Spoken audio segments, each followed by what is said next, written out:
Hello प्यारे बच्चों, let's read the question. The question says a man of mass 100 kg stand at a ream of a turntable of radius 2 meter and moment of inertia is 4000 kg meter square mounted on a vertical frictionless shaft at its center. The whole system is initially at rest.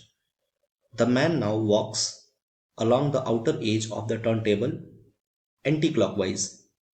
है ना, यानी कि man की speed क्या है, anticlockwise है, and with a velocity of 1 metre पर second relative to Earth, यानी कि ये मैन की वेलोसिटी दी हुई है अर्थ के रेस्पेक्ट में 1 मीटर पर सेकेंड. क्वेश्चन पूछ रहा है with what angular velocity and in what direction does the turn table rotate.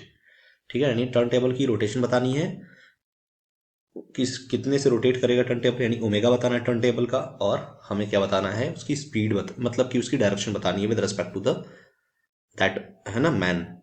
Okay, चलो. तो सबसे पहली चीज अगर हम मान लें सिस्टम एक बनाए अपन, है ना, अपन एक सिस्टम बना रहे, देखो ध्यान से, अपन एक ये सिस्टम मान लिया हमने, और इस सिस्टम का ये इनिशियल कंडीशन अगर था तो इनिशियल कंडीशन मैन कहाँ रहा होगा, किसी एक स्टैटिक पोजीशन पर. मान लो ये मैन है, ये मैन है, किसी एक स्टैटिक पोजीशन पर रहा होगा, ये मूव नहीं कर रहा होगा इनिशियली में, है ना. लेकिन आप बात बताओ, जब ये एंटी क्लॉकवाइज स्टार्ट करना किया, यानी कि मोशन जो है मैन, है ना, यानी कि omega of man motion start कर दिया, ठीक है, तो उस केस में क्या होगा, ये जो बॉडी है हमारी, यानी कि टर्न टेबल है, वो रोटेट करेगी, है ना. अच्छा, तो ओमेगा ऑफ टी टी मान लो, टी टी का मतलब टर्न टेबल, ठीक है. अब हम करते क्या हैं कि अगर हम दोनों को मिला के सिस्टम बना दिए, it's angular momentum is zero, है ना. अगर इसका एंगुलर मोमेंटम जीरो है, दैट मीन्स इसके ऊपर कोई टॉर्क एक्सटर्नल नहीं लग रहा होगा, तो हम कह सकते हैं इसके ऊपर कि जो एंगुलर मोमेंटम जीरो होगा, यानी कि हमने सिस्टम बना दिया. सिस्टम के अंदर कौन कौन आ रहा है, सिस्टम के अंदर आ रहा है बेटा आपका मैन भी आ रहा है, और प्लस क्या आ रहा है, टीटी आ रहा है. टीटी का मतलब यहाँ पे टर्न टेबल है, ठीक है. अगर अपन इसको डीप में समझें तो हम कह सकते हैं कि टाउ इक्वल टू क्या हो जाएगा, है ना, जीरो, यानी एक्सटर्नल टॉर्क जीरो. तो इस कंडीशन में डेल्टा एल भी जीरो रहेगा, है ना, यानी कि एल जो रहेगा वो कंजर्व्ड रहेगा, है ना, कंजर्व्ड रहेगा, ठीक है. तो अब इस केस में जो इनिशियल मोमेंटम होगा एल आई, वही क्या हो जाएगा एल एफ, यानी फाइनल मोमेंटम, ठीक है. अगर दोनों का मोमेंटम अपन निकालें, है ना, तो क्या होने वाला है, लिसन. अगर दोनों का मोमेंटम अगर अपन निकालते हैं तो वैल्यू क्या मिलेगी अपने को, हमें क्या करना है, एल एफ इक्वल टू कर देना है ना, क्या, एल ऑफ मैन, मैन का है momentum, and plus L of turn table, क्योंकि दोनों का तो मोमेंटम ही है. तो अब हमें क्या करना होगा कि L F equal to L of man तो निकाल लिया, लेकिन एक बात ध्यान रखनी है कि एल ऑफ मैन और एल ऑफ टर्न टेबल दोनों एक दूसरे के अपोजिट डायरेक्शन में होगी, तभी ये कंडीशन आपकी पॉसिबल हो पाएगी, ठीक है, तभी ये कंडीशन आपकी पॉसिबल हो पाएगी.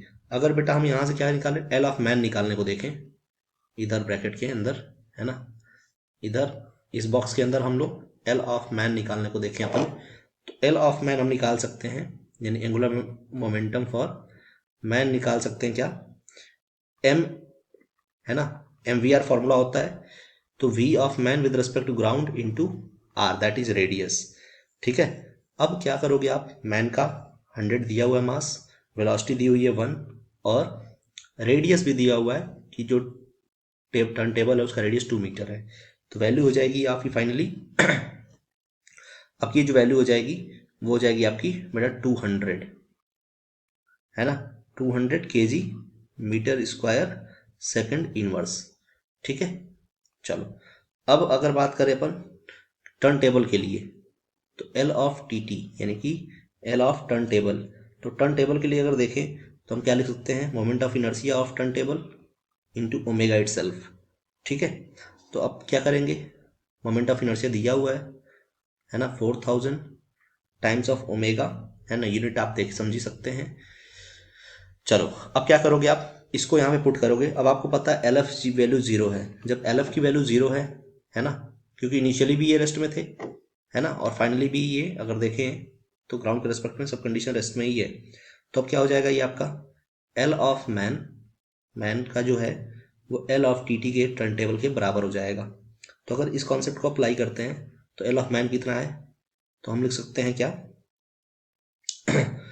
एल ऑफ मैन जो है, अच्छा एक बात और है कि यहाँ पर अगर करोगे तो माइनस आएगा, तो माइनस ऑफ है ना एंगुलर मोमेंटम ऑफ मैन, तो ये है आपका 4000 times of omega equal to 200 kg metre square second inverse.